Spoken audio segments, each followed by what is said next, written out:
Hello and welcome. Tonight, we are going to take a long, slow journey across a continent that no longer exists. We are traveling back to the year 1889 to board the most famous train in history, the Orient Express. Before we depart the station, a quick piece of secret history. Did you know this train was once called the Spies Express? One of its most famous passengers was Robert Baden-Powell, the man who founded the Boy Scouts. He traveled these rails, posing as an eccentric butterfly collector. If you were sitting opposite him, you would see him sketching intricate butterfly wings in his journal. But he wasn't drawing nature. The patterns on the wings were actually coded maps of enemy fortifications he observed from the train window. We have a long journey ahead of us tonight. I'm curious, where are you listening from? Are you using this history to wind down for sleep, or are you keeping me company while you work? Let me know in the comments below. Now, the conductor is checking his watch. The steam is rising. It is time to board. Tonight, we will travel from the gaslit platforms of Paris, through the forests of Bavaria, across the plains of Hungary, all the way to the edge of the Orient. So, take a deep breath in, and let it out slowly. Now, let us turn our attention to the station, where the steam is already rising. The year was 1889. The late afternoon sun filtered through the high glass ceiling of the Gare de l'Est in Paris, casting long, dusty beams of light onto the platform. The station was a cathedral of iron and steam, echoing with the low, continuous hum of travel. On the track stood the train, a long, articulated spine of varnished teak wood. Unlike the steel carriages that would come decades later, these cars were built from timber, giving them a warm, organic appearance. The wood had been polished to a high sheen, reflecting the movements of the porters who walked alongside it. Each panel of teak was joined with brass fittings that had been buffed until they gleamed like gold in the dim light of the station shed. The air was thick with a specific, heavy perfume. It was a mixture of coal smoke, hot oil from the locomotive, and the sharp chemical scent of the gas that powered the lamps inside the carriages. The pinch gas system, a network of copper pipes running beneath the floorboards, was currently being primed. A steward, dressed in a stiff uniform with brass buttons, moved methodically from one carriage to the next. He carried a long pole reaching up to the glass globes of the lamps to ignite the pilot lights, anticipating the coming dusk. Luggage was being loaded with a rhythmic, heavy thud. These were not the lightweight suitcases of the modern era, but substantial trunks made of oak, reinforced with iron bands and leather corners. A porter lifted a large wardrobe trunk, his muscles straining against the weight of the heavy wood and the linens packed inside. He slid it across the floor of the baggage car, where it came to rest against a stack of leather hat boxes. The sound was dull and solid.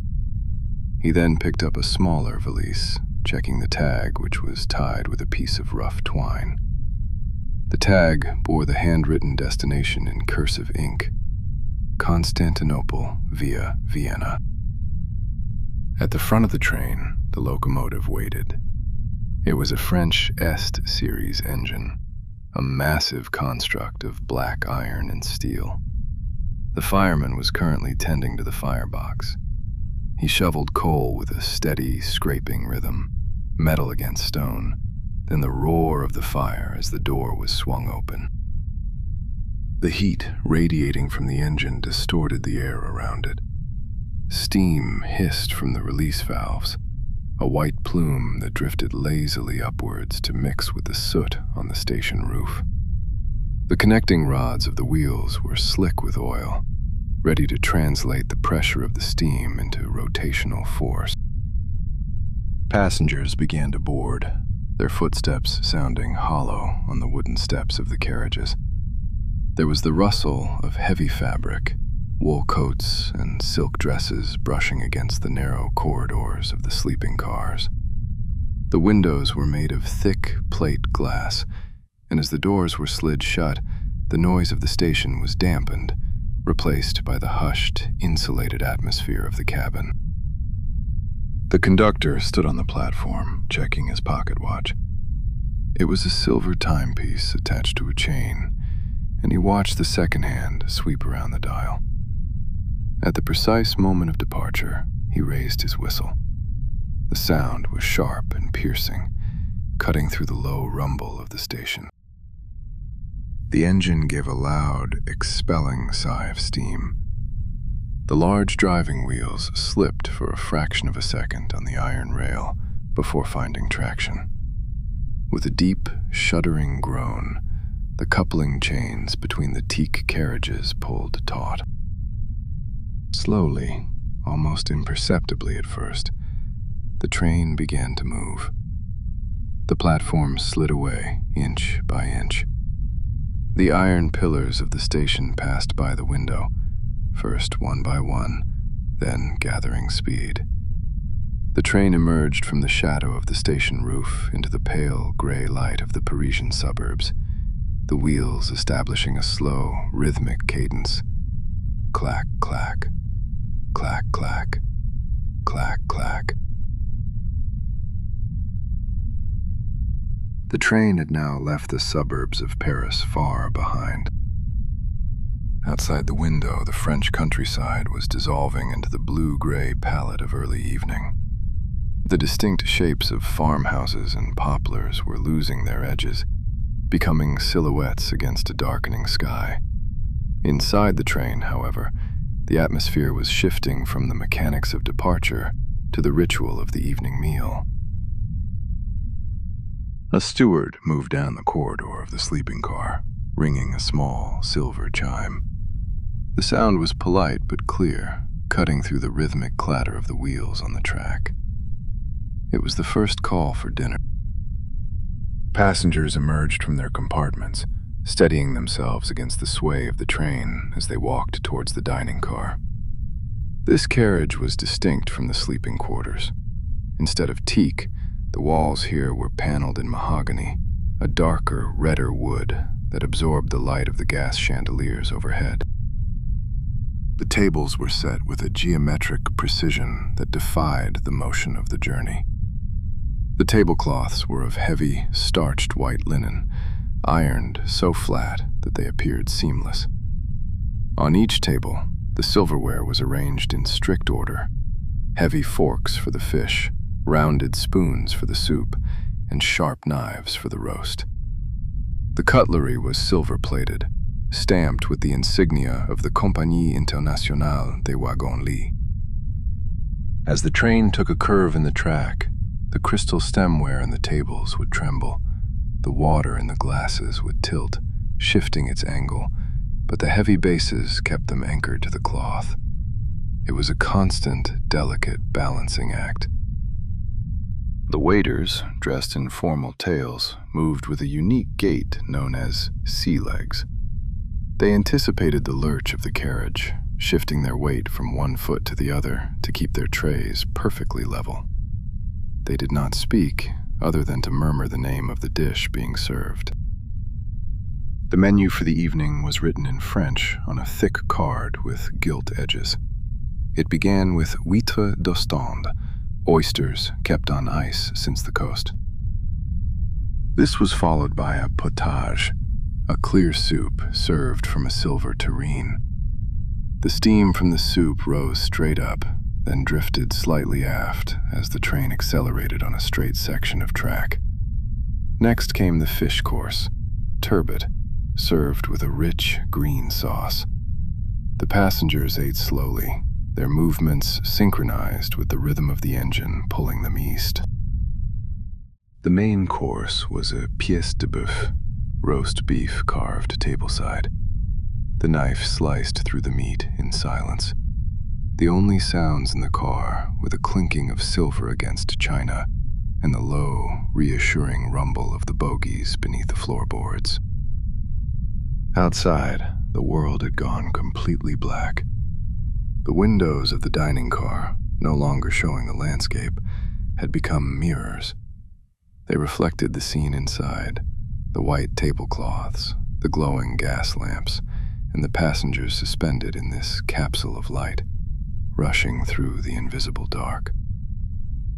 The dinner service had concluded, and the train began to lose its momentum. The rhythmic clacking of the wheels slowed, the intervals between the beats stretching longer and longer. The train was approaching the frontier. In the year 1889, borders were not merely lines on a map, but physical barriers of steel and bureaucracy. The train was crossing from the French Republic into the German Empire. The brakes were applied. A long, metallic sigh ran the length of the train as the brake shoes pressed against the iron wheels. The friction created a high-pitched squeal that dropped in pitch until it became a groan, and then finally, silence. The train came to a complete halt at the border station of Strasbourg. For the first time in hours, the vibration of the floorboards ceased. The sudden stillness was heavy, pressing in against the ears. The gas lamps in the carriages flickered once, then steadied, their hiss becoming the only audible sound in the compartment. Outside on the platform, the air was colder here. The steam from the engine did not dissipate quickly.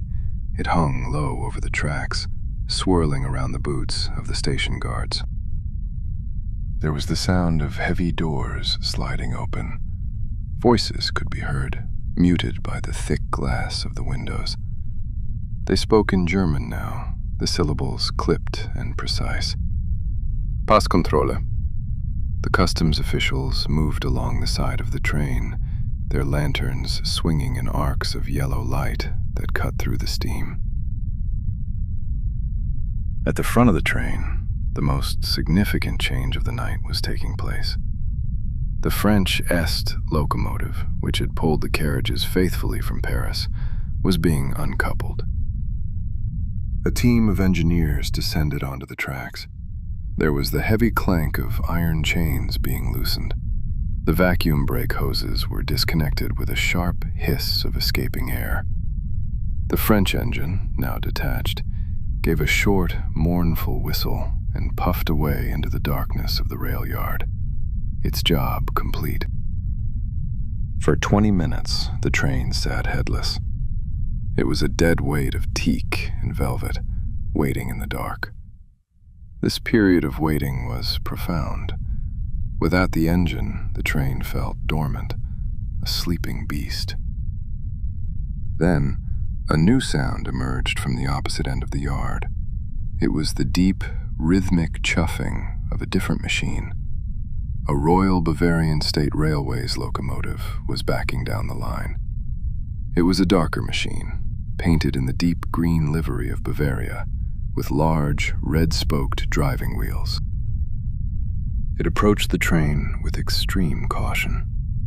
The buffer plates of the engine met the buffer plates of the first carriage with a gentle, metallic thud that shuddered slightly through the frame of the train. The coupling hook was dropped over the link. The screw coupling was tightened, turn by squeaky turn, until the new iron horse was firmly bound to the carriages. The vacuum hoses were reconnected. The pressure built up in the lines again. The train came back to life. A whistle blew, a different tone this time, deeper and more authoritative than the French one. The Bavarian driver opened the regulator. The steam expanded into the cylinders. With a slow, powerful heave, the wheels turned. The station lights of Strasbourg began to slide backwards, one by one, until the train was swallowed once more by the night, heading east into the Black Forest. The train moved deeper into the night, crossing the unseen border between the French plains and the dense, coniferous expanse of the Black Forest. Outside the window, there was nothing but absolute darkness. The moon was obscured by heavy clouds, and the thick canopy of the pines absorbed what little starlight remained. The world outside had ceased to exist visually. It was present only as a sound. The acoustics of the journey had changed. As the train passed through the narrow valleys of the forest, the noise of the wheels reflected off the rock faces and the trees, creating a closer, more intimate rhythm. Inside the sleeping compartments, the gas lamps had been dimmed. The steward had used a long key to turn the valve, reducing the flame to a mere blue bead, a nightlight that cast soft, wavering shadows against the mahogany paneling. The beds were made. The sheets were of heavy Egyptian cotton, cool to the touch, but warming quickly.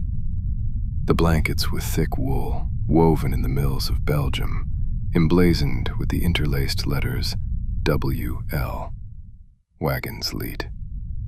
The pillow was firm, filled with goose down, absorbing the vibrations of the track so that only a gentle rocking motion reached the sleeper. It was 2 o'clock in the morning when the rhythm of the wheels began to slow once again. The train was approaching Munich. The arrival in Munich was not a grand entrance, but a ghostly one. A thick fog had settled over the Bavarian capital, mixing with the steam of the locomotive to coat the station in a damp, gray shroud. The train glided into the Hauptbahnhof under a canopy of glass that was barely visible in the mist. The platform was nearly deserted.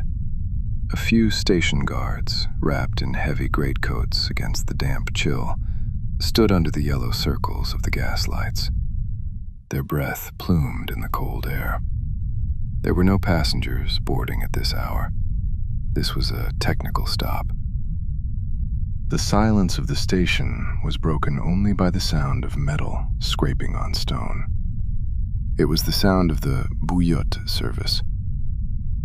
In 1889, the sleeping cars were not yet heated by steam pipes. Instead, warmth was provided by long, flattened copper vessels called bouillottes. At major stops, like Munich, a team of railway workers would move down the side of the train with a cart. On the cart was a large boiler of scalding water. They would retrieve the cooling copper vessels from the floor of the compartments, sliding them out from under the carpets. The metal clinked softly. They would refill the vessels with fresh, boiling water, seal the brass stoppers, and slide them back into the cabins. The fresh heat radiated upwards from the floor, warming the small space of the compartment against the Bavarian chill. It was a wet, humid heat, smelling faintly of copper and treated water. The locomotive took on water here as well. The water crane swung out over the tender, and thousands of gallons rushed into the tank with a roar that sounded like a heavy rainfall. Then, the flow stopped. The crane dripped, the drops echoing in the quiet station. A whistle blew, low and short. The wheels turned. The train slipped out of the fog of Munich as quietly as it had arrived, gathering speed towards the Austrian border. The rhythm returned, steady and hypnotic, lulling the passengers back into a deep, dreamless sleep as the tracks turned southeast towards Vienna. The night passed. Slowly, the impenetrable black of the German forest gave way to a bruised purple sky, then a pale, watery gray. The sun began to rise over the rolling hills of Upper Austria. Inside the train, the rhythm of the wheels had changed. They were no longer echoing against the tight corridor of trees, but singing openly across the wider valleys. The sound was lighter, faster. In the sleeping compartments, the gas lamps had long since burned down.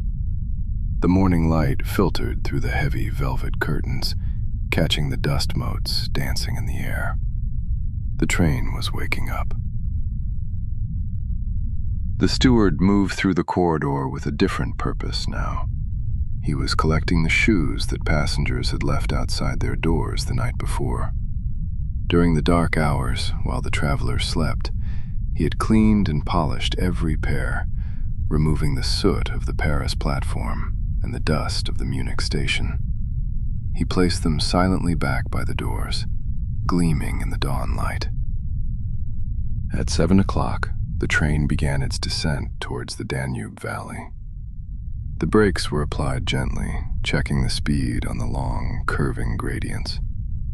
The smell of coffee began to drift from the galley, a rich, dark roast that mingled with the ever-present scent of coal smoke. Then the outskirts of Vienna appeared.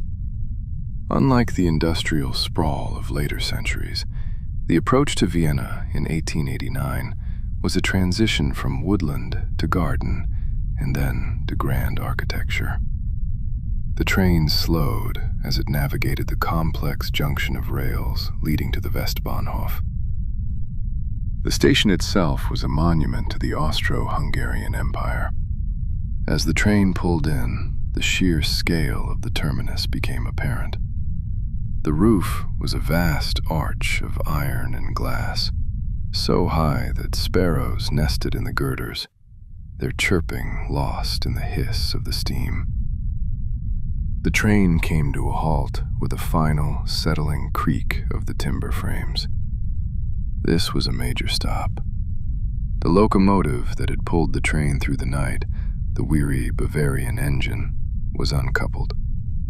It moved off to the roundhouse, its driving wheels glistening with oil and condensation. In its place, a massive Austrian locomotive backed onto the line.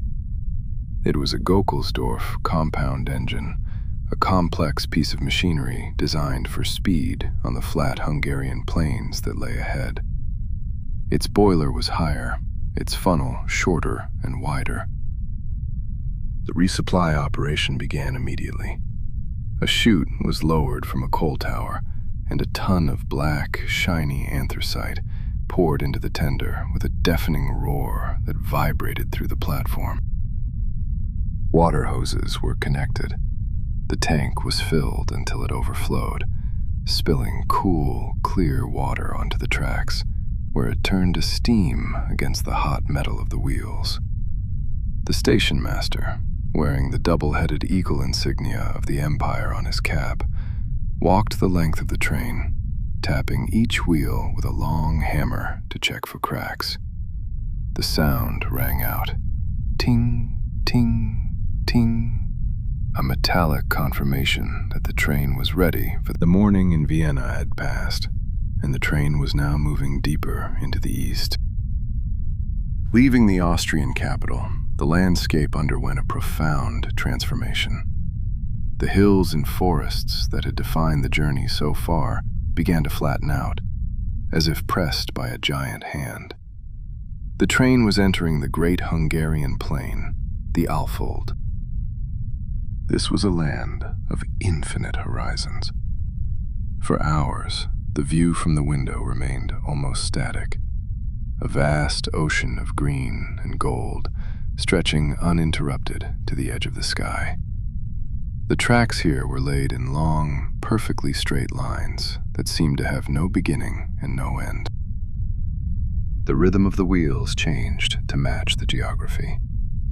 On the winding mountain passes, the cadence had been irregular, broken by curves and gradients. Here, on the flat expanse of the pusta, the beat was steady, fast, and relentlessly consistent. Click-clack, click-clack, click-clack. It was a metronome set to the speed of 60 miles per hour. The sun climbed higher, burning off the morning mist. By midday, the heat began to build inside the carriages. The heavy velvet curtains were drawn halfway to block the glare, casting the interiors in a dim, amber light. Dust motes, kicked up by the passage of the train, danced in the shafts of sunlight that pierced the gloom. Outside, the air shimmered. A heat haze rose from the fields, distorting the few landmarks that existed. A solitary well sweep, a herd of gray cattle, or the distant, whitewashed walls of a farmstead. The locomotive, a powerful Hungarian machine, drank water voraciously in this heat. Its exhaust was no longer white steam, which evaporated instantly, but a darker haze of coal smoke that trailed flat against the roof of the train, unable to rise in the heavy air. The passengers dozed. The dining car was empty, save for a few travelers drinking mineral water from heavy glass bottles. The condensation on the bottles dripped slowly onto the white linen tablecloths, marking the passage of time in wet circles. The train passed through stations without stopping. Small, rural outposts where the station master stood at attention, a solitary figure in a blue uniform, saluting the express as it thundered past in a blur of teak and brass. Occasionally, the monotony was broken by a river crossing. The train would rumble over a steel truss bridge, the sound changing from a smooth hum to a hollow metallic roar for exactly 12 seconds, before returning to the smooth hum of the solid ground. The dust of the plains began to settle on the exterior of the train. The gleaming varnish of Paris was now coated in a fine, gray powder, a tangible. The relentless sun of the Hungarian plains finally began to dip below the horizon. As the light faded, the geography of the journey shifted once more. The infinite flatlands, which had stretched out for hundreds of miles, began to buckle and fold. The train was leaving the puszta and entering the foothills of the Carpathian mountains. The transition was signaled first by the sound of the engine. On the flat plains, the locomotive had run with a light, easy rhythm. Now, as the gradient of the track increased, the machine began to work.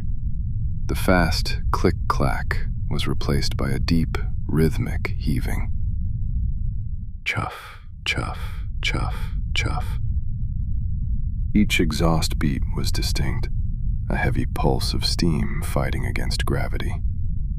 The train was climbing into the wild heart of Transylvania. Outside the window, the orderly farmland disappeared. It was replaced by dense, dark forests of fir and spruce that crowded close to the tracks. The branches of the trees, heavy with needles, seemed to brush against the sides of the carriages, a soft swish that interrupted the mechanical noise of the ascent. The air grew cooler. The heat that had built up in the carriages during the day was drawn out through the vents, replaced by a sharp, pine-scented chill from the mountains. Inside the dining car, the mood was different this evening. The gas lamps were lit early, casting a warm, protective glow against the encroaching dark. The windows, which had been mirrors the previous night, now showed only the occasional flash of a jagged rock face or the white foam of a mountain stream rushing alongside the tracks. The train moved slower here. It navigated tight curves that caused the flanges of the wheels to squeal against the rails, a high, singing note of steel on steel that echoed in the narrow valleys. There were no stations here. The train passed through small, unnamed halts where a single lantern hung from a post, illuminating nothing but the falling mist. The isolation was absolute.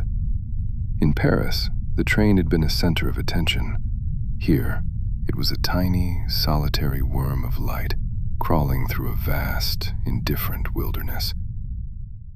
The locomotive driver, his face blackened by soot, kept the regulator wide open. The firebox door was swung open more frequently now, the orange glare illuminating the steam that trailed over the train like a comet's tail. The engine demanded more coal to conquer the incline. Finally, the train crested a ridge. For a brief moment, the moon broke through the clouds, illuminating a valley of deep shadows and silence. Then, the regulator was closed. The heavy labor of the engine ceased, replaced by the quiet hum of coasting as the train began its long, winding descent towards the Danube. The descent from the Carpathian mountains had taken hours. Now the train was moving across the low, marshy ground of the Wallachian plain. The air was thick and humid, smelling of river mud and stagnant water. It was the middle of the night when the brakes were applied, not for a station, but for the end of the line. In 1889, the bridge across the Danube had not yet been built. The rails simply stopped at the water's edge, at the port of Giurgiu. The train came to a final, hissing halt. The silence that followed was absolute, broken only by the croaking of frogs in the nearby reeds. The conductor moved through the carriage, his voice low and apologetic. "Messieurs, dames, the ferry awaits." This was the only time in the entire journey where the passengers were required to leave the sanctuary of their cabins. They stepped down from the high carriage steps onto the gravel of the riverbank. The ground was soft underfoot. Ahead, in the darkness, lay the Danube. It was a vast, black ribbon of water, moving silently towards the Black Sea. Moored to a wooden pier was the ferry, a paddle steamer with a tall, thin funnel that puffed gray smoke into the night sky. The transfer was a slow, confused procession of shadows. Porters carried the heavy trunks on their backs, groaning under the weight. The passengers, wrapped in coats against the damp river air, walked along the gangplank. The wood of the plank bowed slightly under their weight, creaking rhythmically. On board the ferry, there was no luxury. It was a utilitarian vessel, smelling of wet rope and coal tar. The passengers stood at the railing, looking back at the train they had left behind. The locomotive, its headlight still burning, looked like a stranded cyclops on the shore. The ferry captain rang a bell.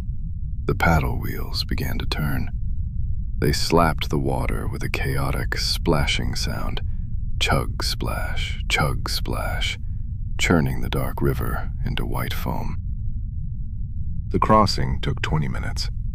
For 20 minutes, they were suspended between two worlds, floating in the void between the Occident and the Orient. The only light came from the lantern on the bow of the boat, casting a weak, yellow circle on the swirling water. As the ferry approached the Bulgarian shore at Ruse, a new shape emerged from the darkness. It was another train. This one was different, older, smaller, battered by the harsh winters of the Balkans. It waited on the tracks, steam venting from its cylinders, ready to carry them the final leg of the journey. The ferry docked with a heavy thud against the pilings. The gangplank was lowered. The passengers, weary and silent, shuffled off the boat and climbed onto the new train. The seats here were stiffer, the windows smaller. But as the whistle blew and the wheels began to turn, there was a sense of finality. The river was crossed. The sun rose over a landscape that was entirely different from the manicured fields of France or the dark forests of Bavaria. The train that now carried the passengers towards the coast was a relic of an earlier time. It was smaller, the carriages narrower, and constructed of painted pine rather than varnished teak. The suspension was stiff, transmitting every joint in the rail directly through the floorboards. This was the Rus-Varna line, the oldest railway in the Ottoman Empire, built by English engineers decades before. The tracks were worn, the iron rails pitted with rust. As the train moved, it did not glide, it lurched. Clack-clunk, clack-clunk, clack-clunk. The rhythm was uneven, syncopated by the loose spikes that held the rails to the rotting wooden sleepers. The speed was slow, rarely exceeding 30 miles per hour. Outside, the Bulgarian countryside unfolded in a series of dry, dusty hills. The grass was yellowed by the summer heat. Flocks of sheep, their wool matted with dust, grazed near the tracks, watched over by shepherds who leaned on long wooden staffs, barely turning their heads as the train passed. The heat inside the carriages was intense. The windows were open to catch the breeze, but the air that rushed in was hot and smelled of dry earth and livestock. The train made frequent stops. These were not the grand stations of Vienna or Munich. They were jerkwater halts, simple wooden platforms with a tin roof surrounded by miles of empty scrubland. At each stop, the silence was profound. The engine would pant, steam escaping from a leaky valve with a rhythmic hiss, hiss, hiss. From the fields, the sound of crickets would rise up, a wall of chirping that seemed louder than the train itself. Water was a constant concern for the old locomotive. At a station near Schumann, the train stopped for 40 minutes. The passengers watched through the open windows as a water hose, patched with leather strips, was lowered into the tender. The water trickled in slowly. A stray dog, ribs showing through its coat, walked along the platform, sniffing at the wheels. A vendor sold warm bread and goat cheese from a basket, his voice a low monotone as he walked the length of the train. The conductor on this leg of the journey was less formal. He sat on a folding stool at the end of the corridor, fanning himself with a folded newspaper, watching the heat haze shimmer over the rails. Time seemed to stretch. The urgency of the express had evaporated. The journey had become a slow, deliberate crawl towards the sea, governed not by a timetable, but by the endurance of the iron and the heat of the day. Finally, the whistle blew, a shrill, reedy sound compared to the deep brass of the Austrian engines. The coupling chains tightened with a jolt. The wheels groaned, overcoming the friction of the hot rails, and the train began to move again, dragging itself mile by mile towards the coast. The heat of the Bulgarian afternoon had begun to soften as the train approached the end of the line. For hours, the track had followed the contours of the dry hills, but now the air carried a new scent. It was the sharp, saline smell of the Black Sea. The train, coated in the gray dust of the journey, rounded a final curve and descended towards the port of Varna. The station here was not a grand terminus. It was a low, stone building situated directly on the quayside. The rails ran right up to the water's edge, ending abruptly at a pair of rusted iron buffers. The train slowed. The brakes squealed, a long, tired sound that echoed off the hulls of the ships moored nearby. With a final jolt of the couplings, the motion that had sustained the passengers for days came to a complete stop. The engine let out a long sigh of steam, as if relieved that its labor was finished. The doors of the carriages opened. The passengers stepped down, not onto a platform, but onto the cobblestones of the wharf. Their legs felt heavy, still adjusting to the absence of vibration. Ahead of them lay the Espero, a steamer of the Austrian Lloyd line. It was painted white with a single black funnel. It sat high in the water, gently rising and falling with the swell of the harbor.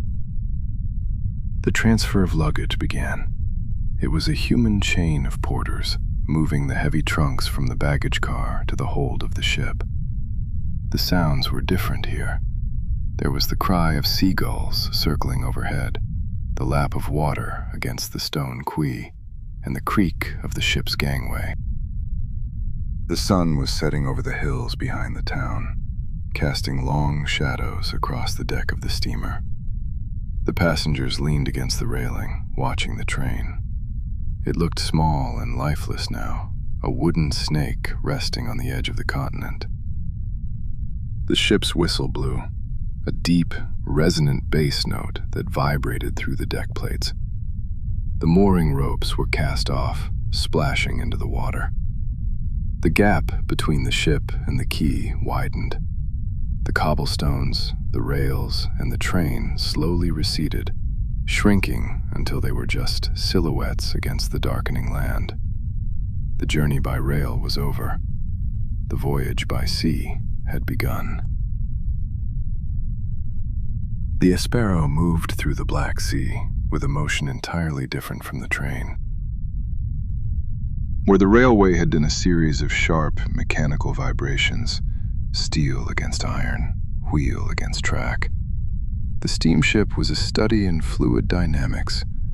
It was a long, slow, rolling sensation. The bow would rise almost imperceptibly, pauses for a heartbeat, and then descend into the trough of the wave with a gentle, washing sound. Swish, hush, swish, hush. It was the middle of the night. The coast of Bulgaria had long since vanished behind the stern, swallowed by the darkness.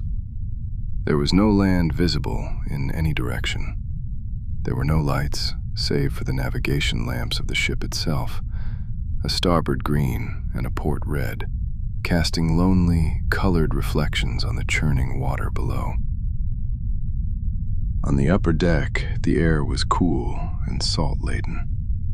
The wind that had rushed through the open windows of the train was gone, replaced by a stiff, steady breeze that smelled of deep water and ozone. Above, the sky was a vast dome of clarity. Far from the smoke of the cities and the dust of the plains, the stars appeared brighter, sharper. The Milky Way was not just a haze, but a distinct band of diamond dust stretching from horizon to horizon. If one looked closely, the constellations seemed to sway in opposition to the mast of the ship, a slow, celestial dance. Deep within the hull of the vessel, the heart of the machine beat with a slow, hypnotic rhythm. The Aspero was powered by a triple expansion steam engine. It was a massive piece of engineering, where steam was used 3 times over in successively larger cylinders to extract every ounce of energy. Thrum, thrum, thrum, thrum. The sound was low, a bass frequency that was felt in the soles of the feet rather than heard with the ears. It was a reassuring vibration, a constant reminder of the power pushing them steadily southeast. In the passenger cabins, the berths were narrow but comfortable. The woodwork here was different, painted white enamel and polished brass, resistant to the damp sea air. The water in the wash basin did not tremble. It sloshed gently from side to side, a miniature tide in a porcelain cup. Few passengers were awake. The transition from the frantic rattling of the Bulgarian train to this womb-like rolling motion had acted as a powerful soporific. The ship was a floating dormitory, drifting through the void. Occasionally, a stoker would emerge from the boiler room hatch on the lower deck for a breath of air. He would stand at the rail, wiping coal dust from his forehead with a rag, watching the white foam of the wake stretch out behind the ship. A temporary road on the surface of the water that faded back into the blackness within minutes.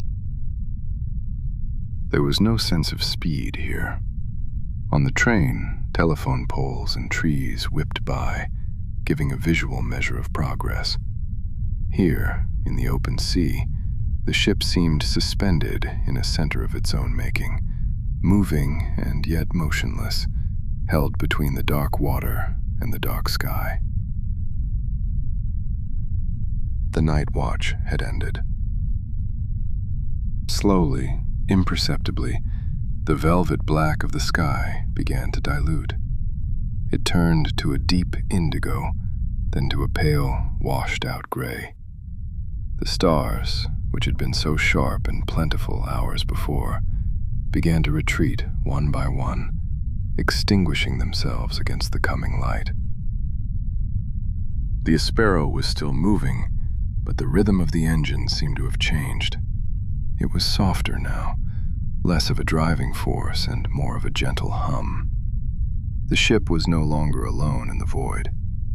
A heavy sea mist had settled over the water during the early hours, wrapping the vessel in a cocoon of white silence.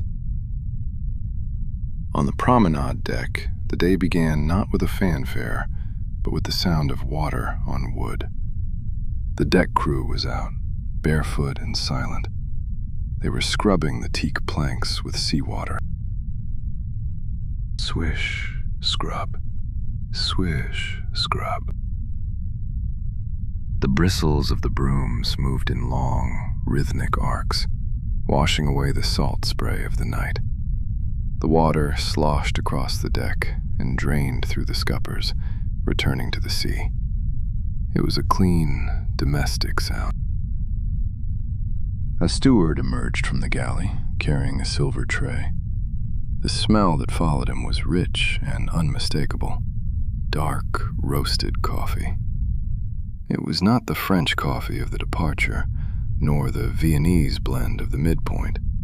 This was Turkish coffee, prepared in a copper chesve. He placed the tray on a small, round table near the railing. The steam rose from the porcelain cups, curling into the cool morning air. There was no sugar, only a small cube of lokum, Turkish delight, dusted with powdered sugar, sitting on the saucer. Passengers began to step out of their cabins, wrapping their coats tighter against the dawn chill. They stood at the railing, cup in hand, looking out into the fog. The mist was thick. It obscured the horizon completely, creating a sense of infinite white space. But then the sun began to break through. It did not strike down from above, but glowed from within the fog bank, turning the gray vapor into a luminous, pearlescent gold. As the heat of the sun increased, the curtain of mist began to lift. It tore apart in slow, ragged strips, and there, revealed in the gaps between the clouds, was land. It was the coast of Thrace on the port side, and the hills of Anatolia on the starboard. The ship was no longer in the open sea. It had entered the funnel of the Bosporus. The water here was different.